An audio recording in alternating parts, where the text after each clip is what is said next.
Hello everyone, welcome to Kathika. आज मैं आपको कहानी सुनाऊंगी।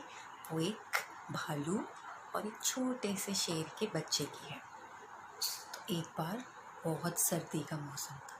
इतनी सर्दी थी कि सब लोगों के ठंड के मारे कुल्फ़ी जम रही थी।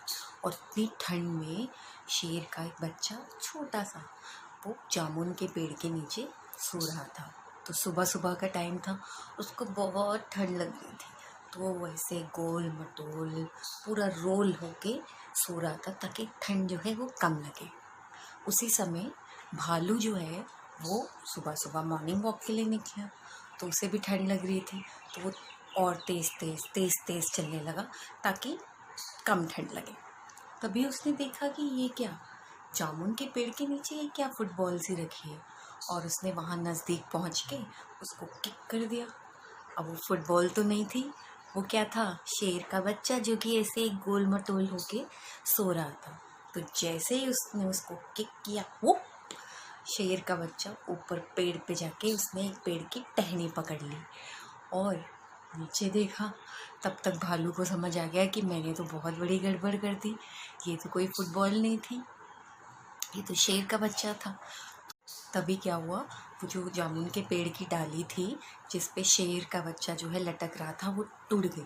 और जैसे ही वो टूटी, भालू एकदम से हरकत में आया और उसने उसको कैच कर लिया, शेर के बच्चे। अब उसको तो मज़ा आ गया। उसने बोला कि भालू दादा, आप एक बार फिर से मुझे ऊपर फेंको। तो उन्होंने फिर से उसको उछाला और फिर से नीचे वो उसको कैच किया। फिर से उसने बोला कि अब एक बार और। दोबारा किया, फिर तीसरी बार किया, फिर चौथी बार किया। उसको तो मज़ा ही आ गया, वो बारी बारी उनसे गए। तो भालू ने सोचा आज तो लगता है ये मुझे वॉक नहीं करने देगा। उसने क्या किया, ज़ोर से उछाला।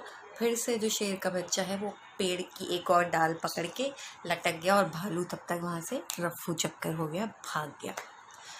अब शेर को डर लग रहा था कि नीचे कोई नहीं है, मैं गिर जाऊँगा, कोई है ही नहीं मुझे जो कैच कर लेगा। और जब तक वो इधर उधर देख रहा था, उससे पहले फिर से वो डाली टूटी और वो धड़ाम नीचे आके गिर गई। जब तक शेर का बच्चा देख रहा था कि हाँ मुझे कहाँ लगी, तब तक क्या हुआ, उस पेड़ का जो मालिक था वो आ गया और गुस्से में खड़े होके उसने बोला कि क्या कर दिया तुमने, मेरे पेड़ की 2 डाल तोड़ दी, अब तुम्हें इसका हर्जाना देना पड़ेगा, मेरा तुमने कितना नुकसान करवा दिया। तो शेर के बच्चे ने कहा, अभी रुको, मुझे चोट लग गई है, मैं थोड़ा देख तो लूँ कि मैं चल सकता हूँ या नहीं, मुझे बहुत दर्द हो रहा है, रुक जाओ। तो जो पेड़ का जो मालिक था उसने बोला कि ठीक है तुम उठो, मैं अभी आता हूँ। और वो गया कि वो अभी 2 मिनट बाद वापस आके फिर से उससे बात करेगा कि वो उससे कुछ पैसे लेगा, क्योंकि पेड़ की डाल टूट गई थी। जैसे ही वो आदमी गया तो शेर का बच्चा भागा। उसने सोचा कि अब मैं इसको क्या दूंगा, मेरे पास तो कुछ देने के लिए है ही नहीं। अपनी जान बचाने के लिए वो वहाँ से 9-2-11 हो गया और उसकी जितनी उसको ठंड लग रही थी ना, वो ठंड भी लगनी बंद हो गई। तो ये कहानी थी जिसका नाम है भालू ने खेली football. I hope you like that.